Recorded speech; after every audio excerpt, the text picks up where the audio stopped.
지금 여러분께서는 YTN 해적기자 노정면이 진행하는 국민TV 라디오 노정면의 뉴스바를 듣고 계십니다. 네, 뉴스바 함께하고 계십니다. 오보의 역사 전해드리는 시간입니다. 매주 목요일 이 시간 미디어 오늘의 정철훈 기자가 이 코너를 책임져주고 계십니다. 안녕하세요. 안녕하세요. 자, 오늘은 어떤 기사 오보로 소개해 주실 거죠? 예, 오늘은 연합뉴스 기자가 낚시 사이트에 낚여서 오보를 낸 사연을 전해드리겠습니다. 네. 연합뉴스가 작년 10월 21일 오후에 앱스토어 등록 대행 불법 사이트 주의보라는 제목의 기사를 작성했는데요. 애플이 국내 어플리케이션 개발자에게 사업자 등록과 통신 판매업 등록을 의무사항으로 요구했다가 서둘러 철회한 소동을 틈타 그 앱스토어 등록 대행 사이트가 등장했다는 게 그 보도의 주 내용이었습니다. 네.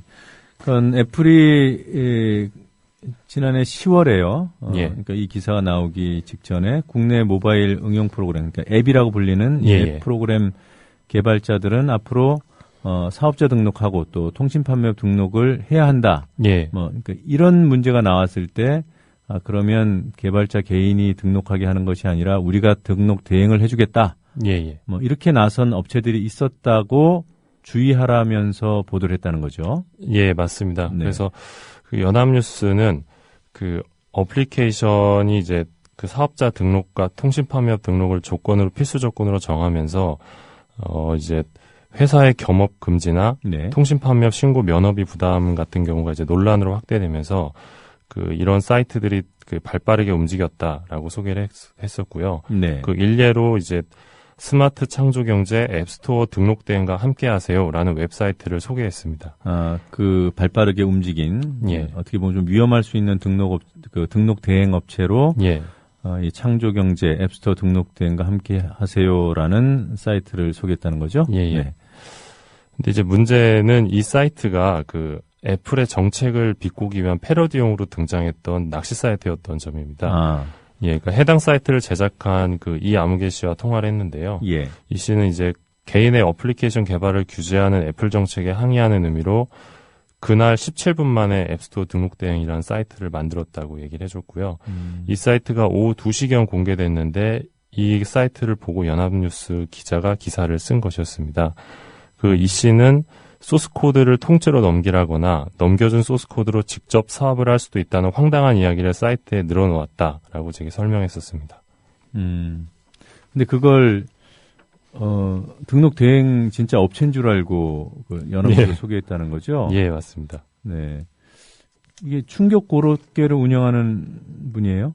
예, 맞습니다. 네. 이게 저희가 충격 고로케를 한번 소개한 적이 있는데, 예. 그 언론을 감시하는 사이트 아닙니까? 예, 맞습니다. 이제 언론사들이 이제 트래픽, 그러니까 조회수를 높이기 위해서 그 낚시성 기사들을 많이 쓰는데요. 그런 기사들을 모아서 이제 보여주는 사이트를 개발한 분이기도 합니다. 네, 충격, 이런 경악, 예, 아찔, 이런 자극적인 단어가 들어가 있는 뉴스를 예. 감시하는 그 사이트 운영자가 애플의 정책을 비판하기 위해서 예, 그렇습니다. 패러디 사이트를 만들었는데 그걸 등록 대행 이른바 사기성 업체로 오인하고 연합뉴스가 기사를 쓴 거군요. 예, 그렇습니다. 네.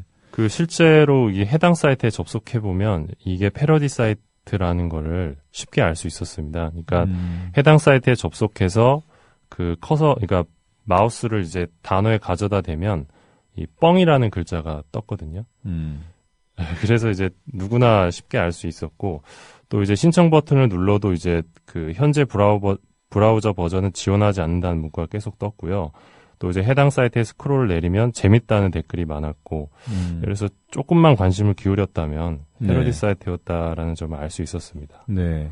그래서 이제 연합뉴스 기사가 이제 올라가고 나서 해당 기사의 댓글에 이제 기자가 낚시 사이트에 낚였다라는 내용들이 주로이었습니다. 네.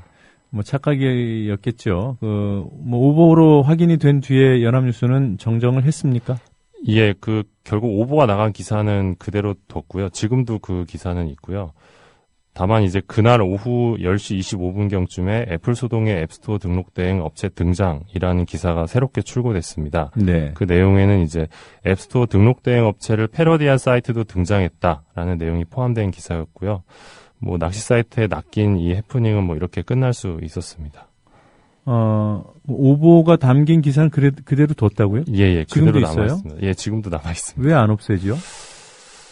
오보의 기록을 두는 건가요? 그렇군요. 아무튼 그 이후에 새로 나온 기사에는 정정이 된 내용이 들어있군요. 오보라고 인정은 하진 않았지만. 예, 인정은 안 했지만 예, 들었습니다. 네. 예. 자, 그런데 그 사기성 등록 대행 업체가 실제로 있긴 있었습니까? 아, 실제로는 없었습니다. 없었어요. 예. 그런데 이후에 그 앱스토어 등록 대행 업체 등장 이 종합 기사를 또 냈다는 말입니까? 그러니까 이런 낚시 사이트가 등장했었다라는 내용을 포함시켜서 기사가 나왔습니다. 그러니까 낚시 사이트 그 처음에 오보로 잘못 냈던 그 사례는 낚시 사이트였다라고 바로 잡았지만 예.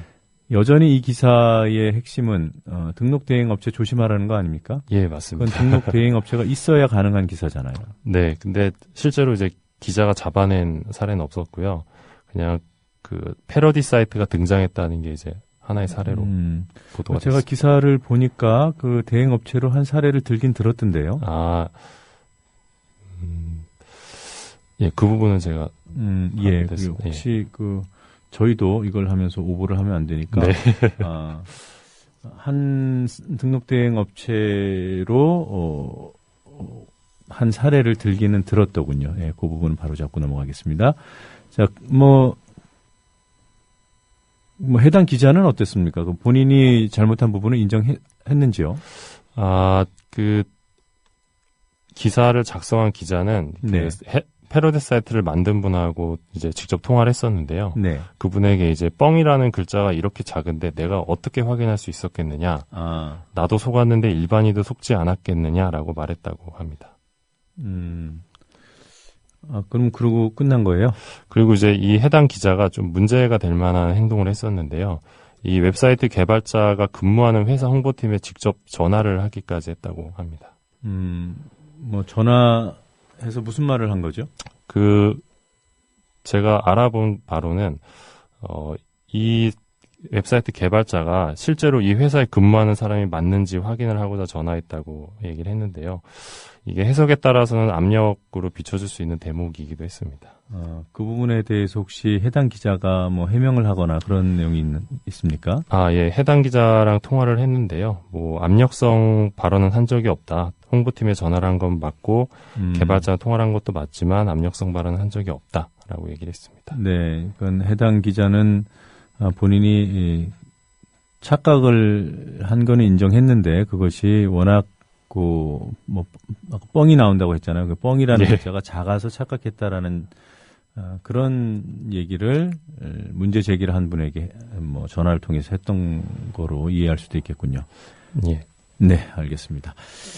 자, 잠시 공지 한 가지를 드리겠습니다. 제가 지난 연말에도 말씀을 드렸습니다만 다음 달부터는 뉴스바를 진행하지 못하고 TV 개국에 전념을 하게 됐습니다. 설 연휴 전날까지 방송을 하기 때문에 목요일 방송은 오늘이 마지막이고요. 그래서 정철훈 기자와는 오늘 인사를 나눠야 될 것 같습니다.